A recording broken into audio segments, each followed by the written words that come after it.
माकारणीय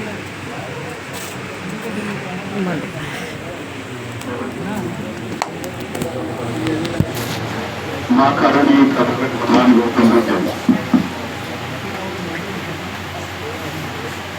विश्वरत्न न्यायाधीशत्व संविधानकार doctor Babasaheb Ambedkar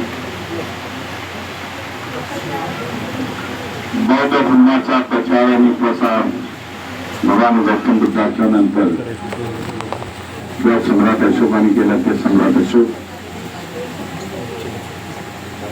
बहुजनांचे सर्व महापुरुष यांना विनम्र अभिवादन करतो.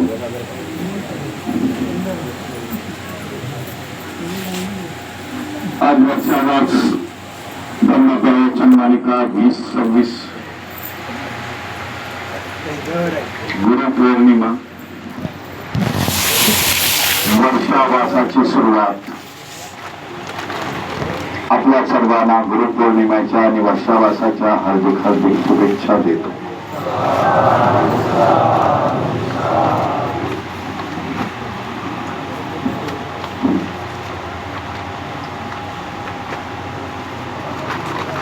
या वर्षावासाचं उद्घाटन होत असताना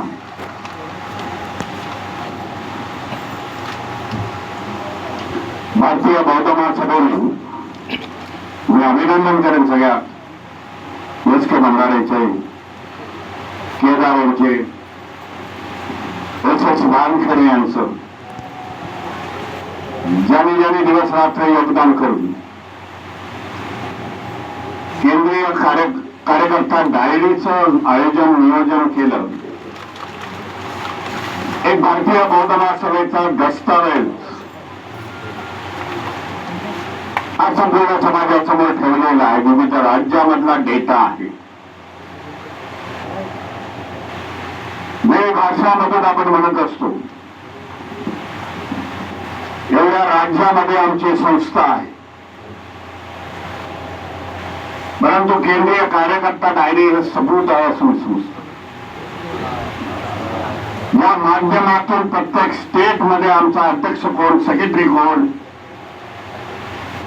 आणि स्टेटची कमिटी केवढी मोठी आहे, त्या प्रत्येकाची नावं, त्याचे फोन नंबर्स, त्याचा मुद्दा ह्या डायरीच्या माध्यमातून दिलाय. 34 राज्य आहे. शेवटचा पॉंडिचेरी आहे. तामिळनाडूचा अगदी खालचा भाग त्याला पॉंडिचेरी बद्दल पॉंडिचेरी पर्यंत आपली भारतीय बौद्ध महासभा 34 राज्यामध्ये कार्यरत आहे. ही आमची उपलब्धी आहे. त्याचबरोबर वार्षिक बजेट त्याच्याबद्दल बोलत नाही, आर्थिक शिस्त यावी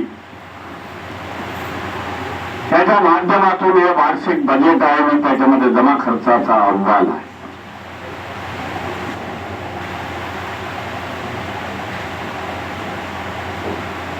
आज बौद्ध महासभा ही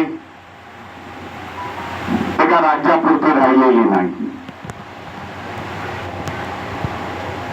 आणि ह्याची नोंद सगळ्या सरकारी दप्तरांनी घेतलेली आहे, सरकारी एजन्सीनी घेतली.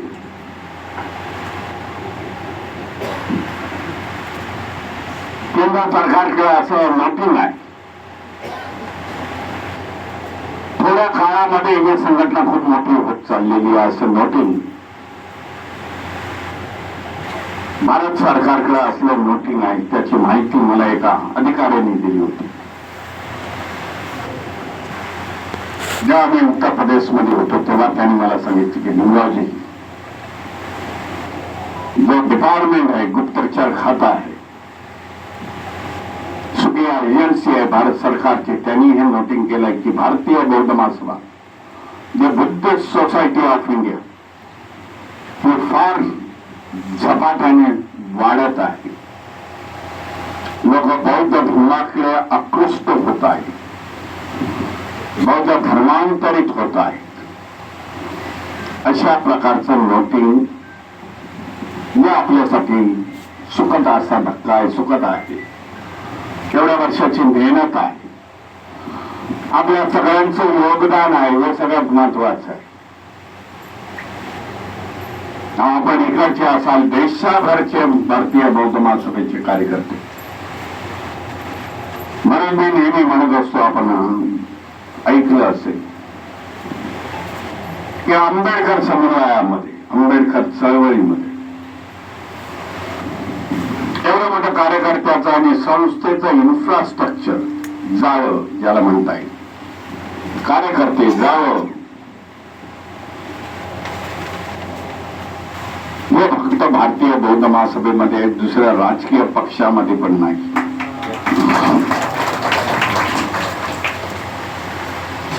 आणि त्या सगळ्याचं क्रेडिट ज्या ज्या कार्यकर्त्यांनी, म्हणजे महाराष्ट्रामध्येच नाही तर देशाच्या कानाकोपऱ्यामधले आहे, दिवसभरामध्ये ते कशावरती बोलत नाही, त्या धम्मावरती बोलतात, संस्थेवरती बोलतात. धम्मा कैसा होगा, ज्याने आपल्या जीवनाचं ध्येय दोरवण्याचं, धम्माचा प्रचार आणि प्रसार करण्यासाठी, बाबासाहेबांचे विचार घेऊन जाण्यासाठी केलेला अशा कार्यकर्त्यांची मी समजतो उपलब्धी आहे. त्याच्यामुळे आपण एवढ्या थोड्या पिरियडमध्ये देशाच्या कानाकोपऱ्यामध्ये बुद्धिस्ट सोसायटी ऑफ इंडिया आणि धम्म बाबासाहेबांचे विचार, बहुजन महापुरुषाचे विचार घेऊन गेलेलो आहे. हे परिवर्तन देशामध्ये घडत आहे आणि या धार्मिक परिवर्तनाची नोंद राज्य तसेच केंद्र सरकारने घेतली. कारण ते जाणताय बाबा कुठली संघटना कुठे होत आहे, हे ते जाणतायत, म्हणून आपली नोंदणी घेतली जाते.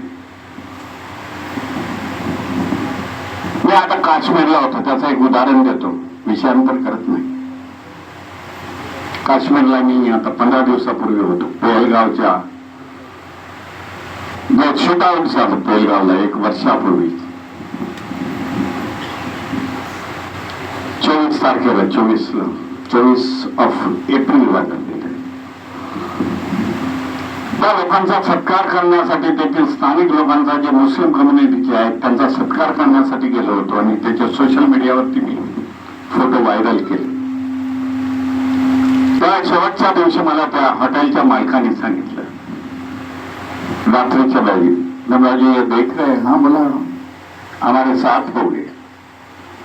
बोले नहीं, तुम्हारे साथ नहीं है, तो पुलिस के एजेंट है, प्लेन क्लॉथ में, तुम आए हो, तुम्हारी सुरक्षा के लिए, तुम क्या क्या प्रोग्राम करते हो उसकी भी नोंद लेंगे, तुम्हारी सुरक्षा भी लेंगे. अशा प्रकारचं वातावरण आहे.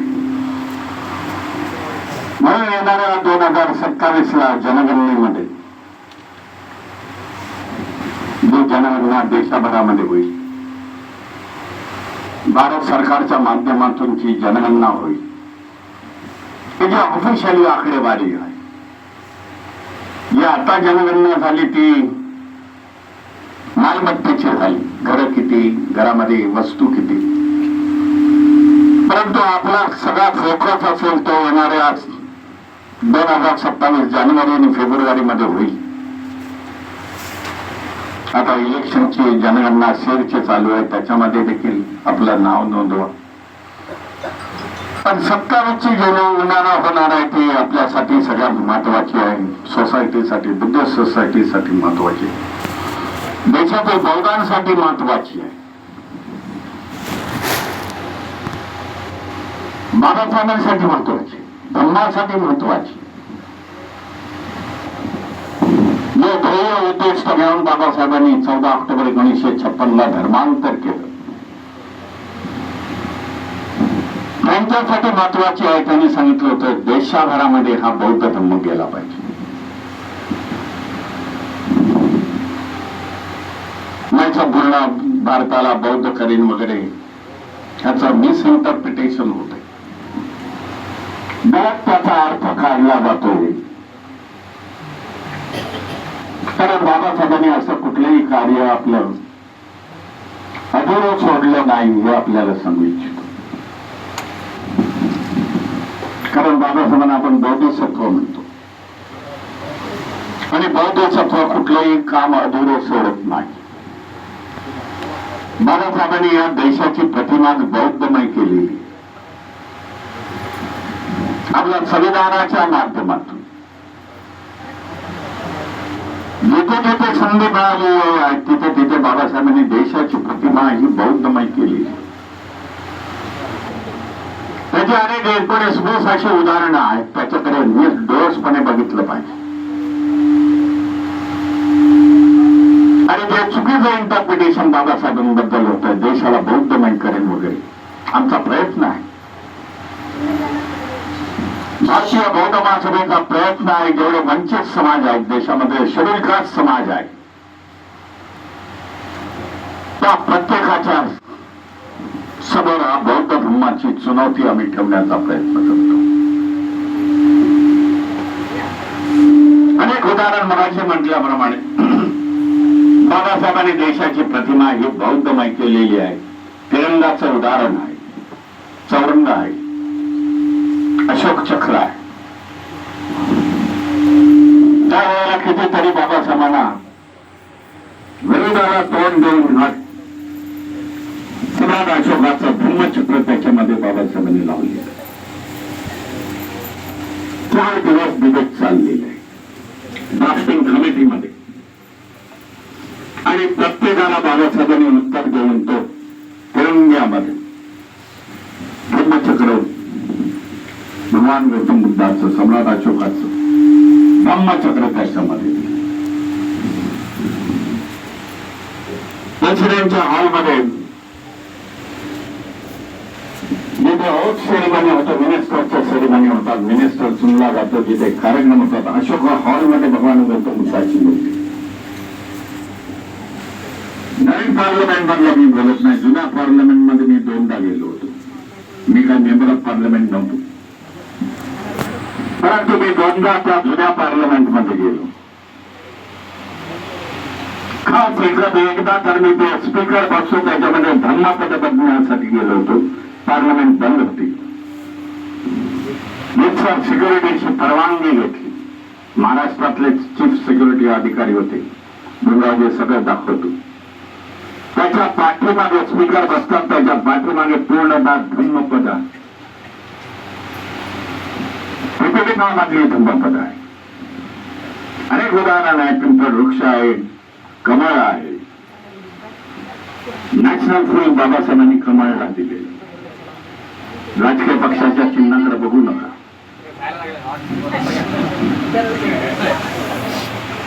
पिंपळ वृक्ष आहे, तो देशाचा वृक्ष बाबासाहेब म्हणतात. आपण ज्याला बोधी वृक्ष म्हणतो. देशाने कलर ऍक्सेप्ट केलेला हा ब्लू कलर आहे, आकाशाचा कलर आहे. जो निळा बुद्धाची आहे, रत्न आहे, अशोक चक्र आहे, भारत रत्न आहे. रत्न ही धर्माची उपाधी आहे. अशा प्रकारे 19-20 बाबासाहेबांनी जे करून ठेवलेलं आहे, देशाची जी प्रतिमा आहे ती बुद्धमय जाण्याचा प्रयत्नही बाबासाहेबांनी केलेला आहे. आपल्याला एवढंच करायचं आहे की ही प्रतिमा तशीच टिकवायला, आणि ते टिकवण्यासाठी आपल्याला धर्म वाढवावा लागेल.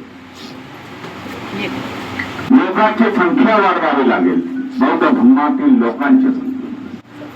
मी महाराष्ट्राबद्दल नाही बोलत, तर मी देशाबद्दलच्या लोकांबद्दल बोलतो. चांगले संकेत आहेत. देशामधल्या लोकांचे चांगले संकेत आहेत की जे जे लोक शेड्यूल कास्ट आहेत ते सगळे लोक बौद्ध धर्माकडे अग्रस्त होत आहेत, काही धर्मांतरित होत आहेत. एक आदर चित्ताने बघतात भगवान गौतम बुद्धांना. ते लोग जानते हैं कि आने वाले समय में हमें भी बौद्ध मानना पड़ेगा. मी संख्या देशभरामध्ये बौद्धांची वाढते. म्हणून 2027 जेव्हा सेन्सस होईल, जनगणना होईल, तेव्हा काही करोडो लोक या देशामधले बौद्ध झालेले असतील. हे सांगतो की ज्याच्यामुळे येथील व्यवस्था हदवून जातील, येथील सरकार हदवून जातील. आज सरकारी पातळीवरती आपली लोकसंख्या फक्त 83 लाख आहे.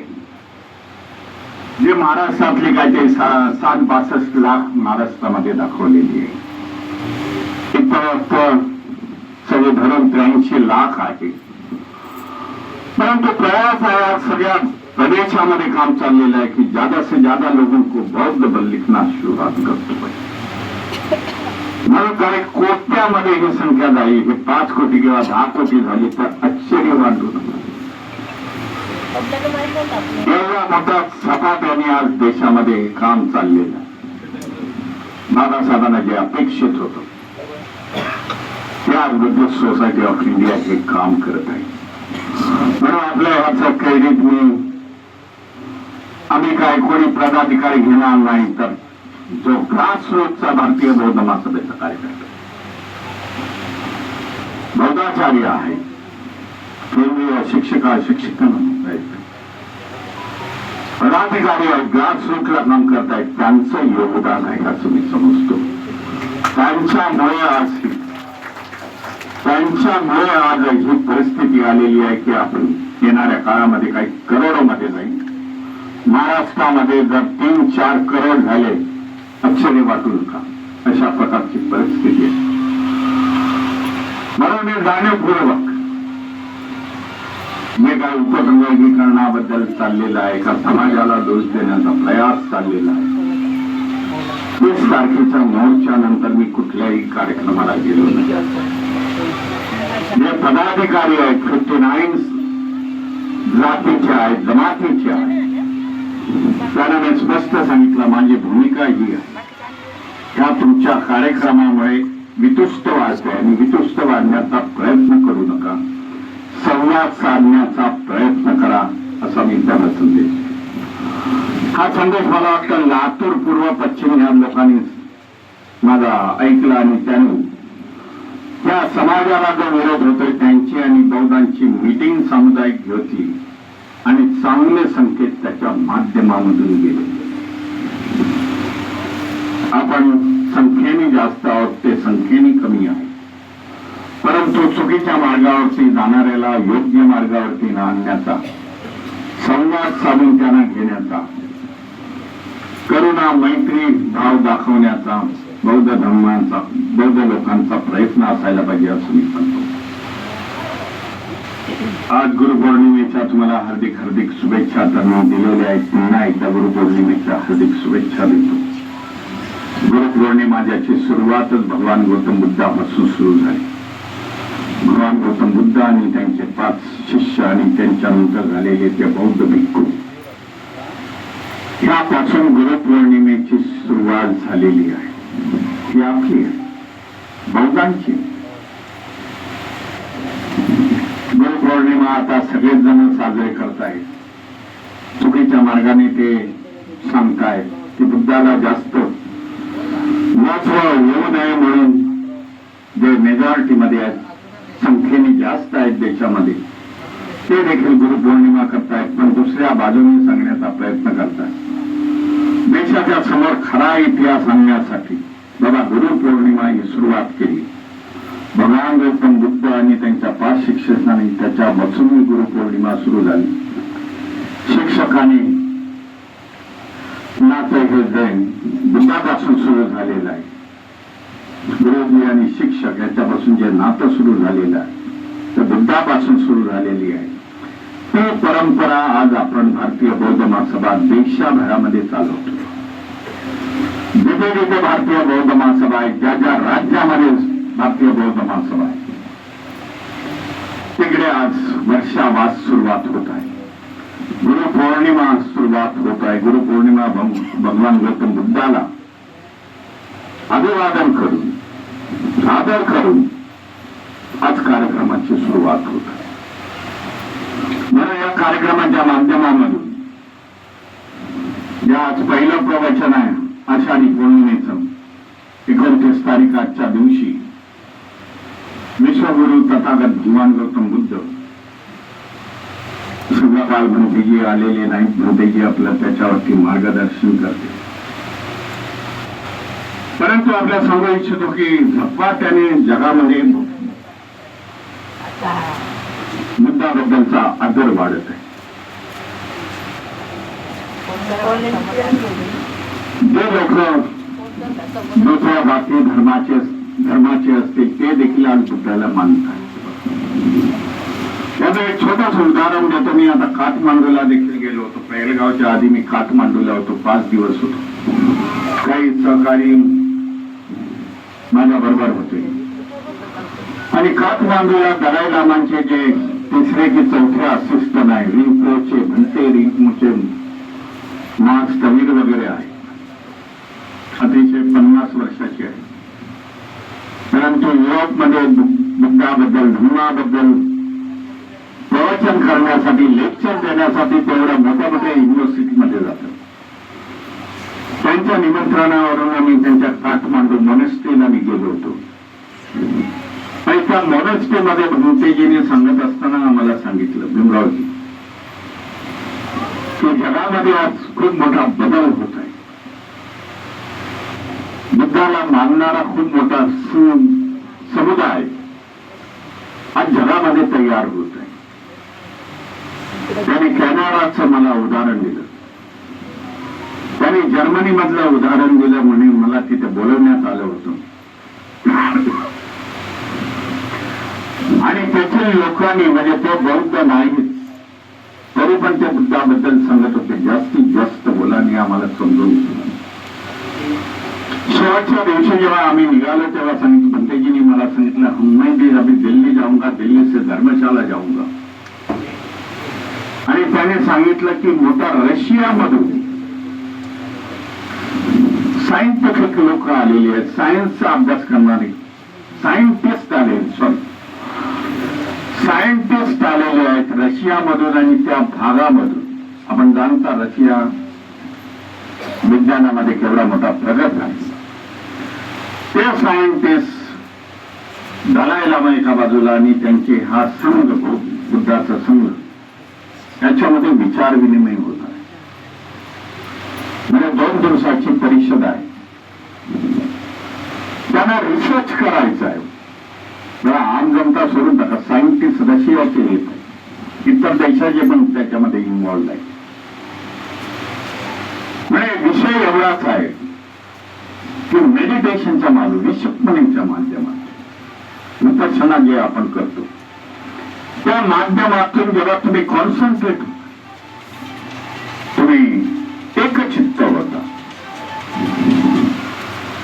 त्यावेळेला तुमच्या मेंदूमध्ये काय हालचाली चालतात ह्याचा त्याचा सब्जेक्ट, ह्याच्यावरती त्यांचा रिसर्च होणार होतो. म्हणजे विपश्यनेला त्यांनी महत्व दिलेलं आहे. त्यांचं असं म्हणणं आहे की भंते मला सांगत होते की त्यांचं असं म्हणणं आहे, विपश्यनाला जेव्हा बसतात तेव्हा कॉन्सन्ट्रेट होता, एकचित्त होता, त्या माध्यमातून हा तुमचा ब्रेन हा जास्त काम करण्यास सुरुवात होते. आज पण तुम्ही सर्च केलं गुगलवरती, संपूर्ण माणसाचा ब्रेन कधी काम करत नाही.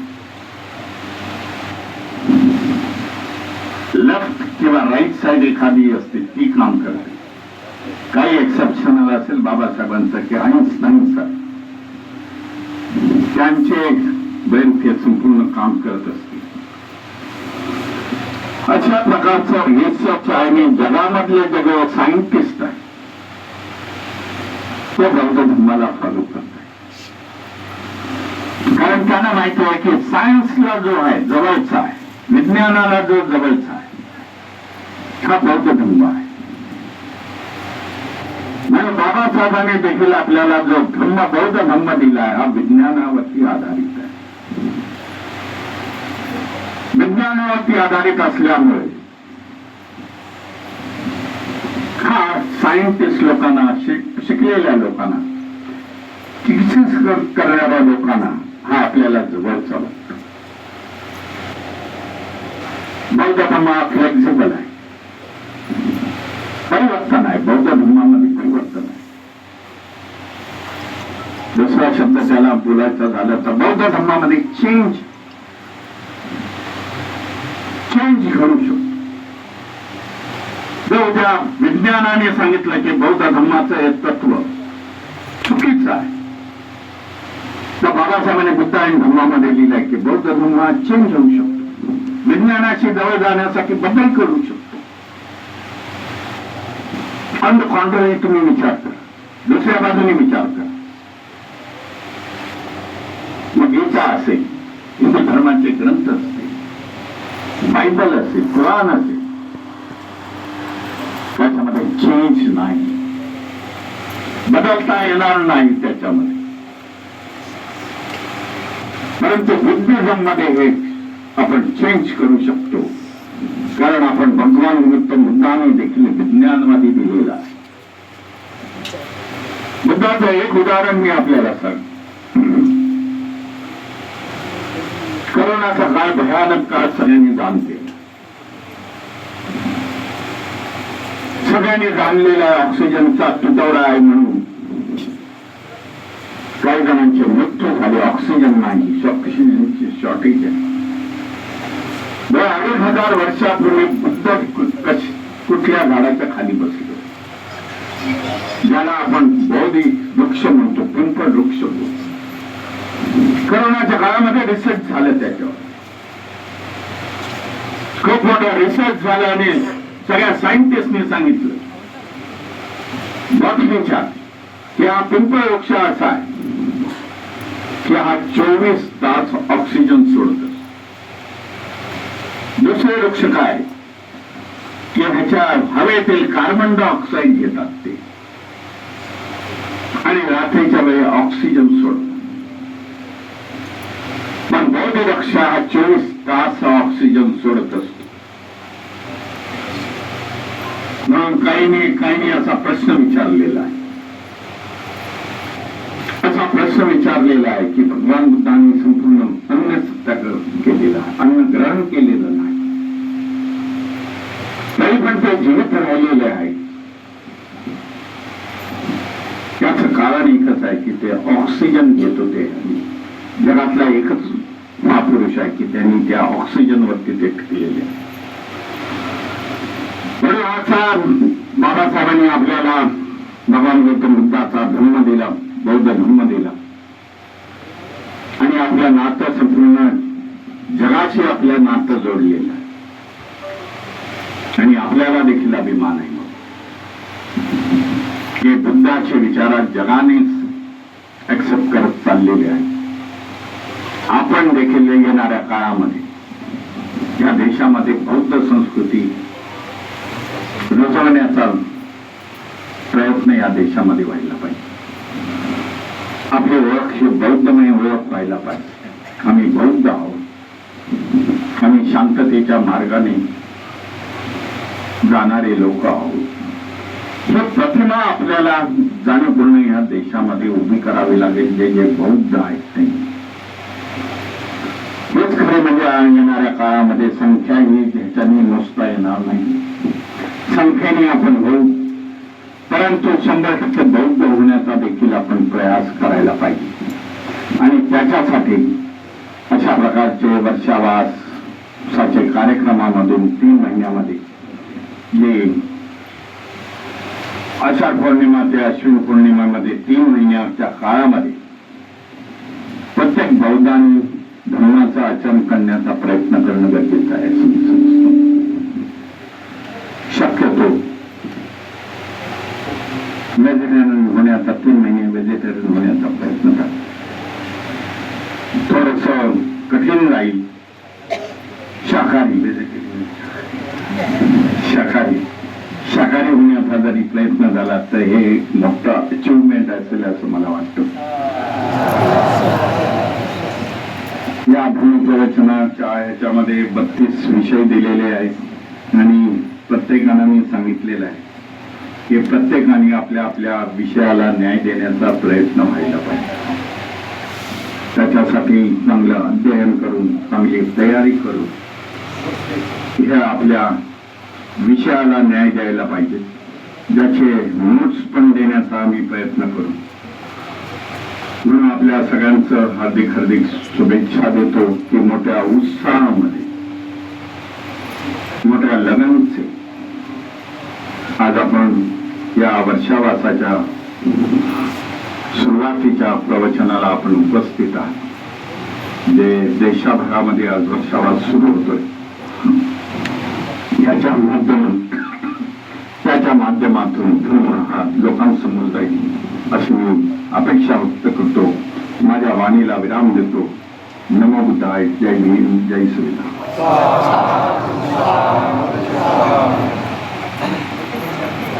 त्याचबरोबर वर्षावार धर्म प्रवचन मालिकेचं उद्घाटन करतो. बौद्धाचार्य शिबिराचं देखील उद्घाटन झालं असं मी डिक्लेअर करतो. साधू साधू. ब्रह्मलिपीचं देखील उद्घाटन आजच्या दिवशी करतो. या सगळ्याचा आपण लाभ घ्यावा हीच अपेक्षा ठेवतो. जय भीम.